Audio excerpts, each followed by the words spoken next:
পাঠাতে চাই। প্রিয় ভাই আমার, ডক্টর জাহাঙ্গীর আলম ভাই যদি সংসদে আসেন তাহলে কি মানব প্ররোচিত আইন দিয়ে সংসদ পরিচালনা করবে? উনি কি দিয়ে সংসদ পরিচালনা করবে? আপনারা কি চান না যে আল্লাহর কোরআন দিয়ে বাংলাদেশ পরিচালনা হোক?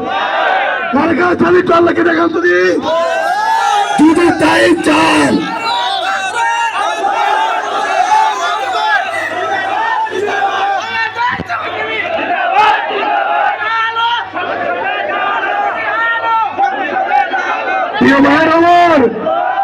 বিগত 50 বছর বাংলাদেশের বয়স 53 বছর।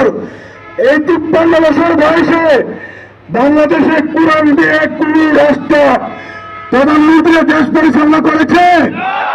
কোরআন দিয়ে রাষ্ট্র পরিচালনা কি নজর সমাজ ফরজ? সেই ফরজ কাজটা কি আমাদের করতে হবে না? আমাদের কোন ফরজ আমরা বাদ দিতে পারবো না। শেষ করি প্রিয় ভাইয়ের আমার, এই কারণে আল্লাহ রাসূল যেভাবে মদিনা পরিচালনা করেছিলেন, আমরা বাংলাদেশ জামাত ইসলামী মদিনার সনদে এই বাংলাদেশকে পরিচালনা করতে চাই। আল্লাহ রাব্বুল আলামিন বলেছেন, যদি কোরআন দিয়ে বিচার ফয়সালা করা না হয়, কোরআন দিয়ে সমাজ পরিচালনা করা না হয়, কোরআন দিয়ে রাষ্ট্র পরিচালনা করা না হয়, তারা কাফের, তারা ফাসিক, তারা জালেম।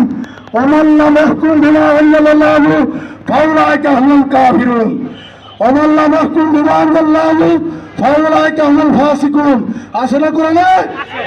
আমরা কি কোরআন দিয়ে রাষ্ট্র পরিচালনা করতে চাই না? ইনশাআল্লাহ। আমি কথা দীর্ঘায়িত করবো না প্রিয় ভাইয়ের আমার, আসুন এই জাতীয় সংসদ নির্বাচনে ডক্টর জাহাঙ্গীর আলম ভাইকে বিপুল ভোটে বিজয়ী করে আমরা সংসদে ওনাকে পাঠাতে চাই। আখির দাওয়ানা আলহামদুলিল্লাহ রাব্বিল আলামিন। আসসালামু আলাইকুম ওয়া রাহমাতুল্লাহি ওয়া বারাকাতুহু। ধন্যবাদ জনাব আখতারুজ্জামান মোল্লা ভাইকে। প্রিয় উপস্থিতি।